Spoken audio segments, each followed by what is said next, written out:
नमस्कार दोस्तों, मैं डॉक्टर सुरेश परिहार, मनोचिकित्सक। मेरे साथ में हमारे जो मनीराम जी है, ताऊ जी।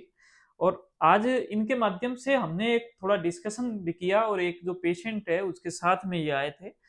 और उन पेशेंट को दिक्कत ये थी कि पिछले 2-3 सालों से वो एक बच्ची है, लगभग 16-17 साल की।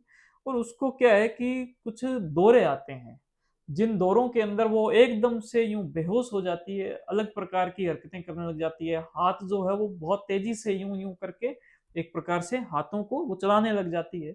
उसको पता ही नहीं होता, गर्दन उसकी टेढ़ी हो जाती है और आंखें ऐसे लगता है जैसे बाहर आ गई हो। जीभ बहुत सी बारी बाहर आ जाती है, या फिर इसके अलावा जीभ से, मुंह से, यानी कि जो झाग आने लग जाते हैं। सांस ऐसे गोल्ड गोल्ड ऐसे करके सांस आते हैं।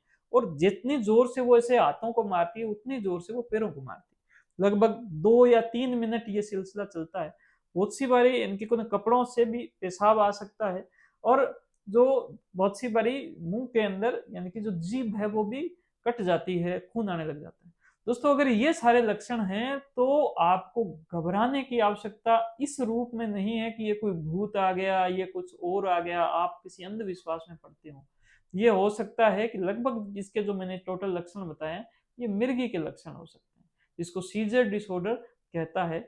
ये नाड़ियों के अंदर थोड़ा गड़बड़ हो जाती है, क्योंकि हमारे माइंड की जो नाड़ी है वो सिग्नल की नाड़ियां होती है।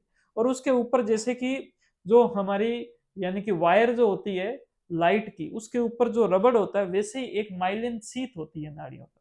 वो माइलिन सीथ बहुत सी बारी खराब हो जाए, या इसके अलावा भी अगर कोई और समस्या हो अंदर, कोई मान लो कोई दिक्कत और हो जिसका जांचों के माध्यम से पता चलता है, तो अगर वो दिक्कत हो तो ऐसे दौरे आने प्रारंभ हो जाते हैं।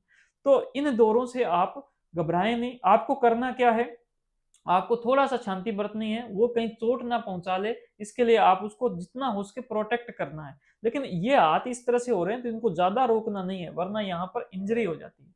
आप उसको लेटा देना है, एक साइड में करके उसको लेटा देना है। और उसके मुंह से जो भी थूक आ रहा है, खून आ रहा है, जो भी, तो वो नीचे गिरना चाहिए।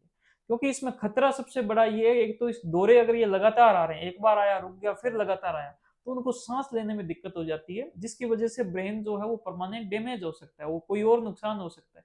सांस नहीं आएगा तो उसको नुकसान हो सकता है। दूसरा, जो थूक जो उनके आ रहा है, जो उनके इनकी झाग आ रहे हैं, या फिर यहाँ से जो खून आ रहा है वो अगर उनके फेफड़ों में चला जाए तो उनकी मौत भी हो सकती है। इसलिए ये जो दौरे हैं ये जानलेवा है, लेकिन इनसे बचाव आप ये पूरा जो थूक मुंह, इसको साइड में करके सांस उसको अच्छे से आता रहे वो, और तुरंत उनको हॉस्पिटल लेकर जाना है। तो ये चीज अगर आप करें तो हम बहुत सारी जिंदगियां बचा सकेंगे।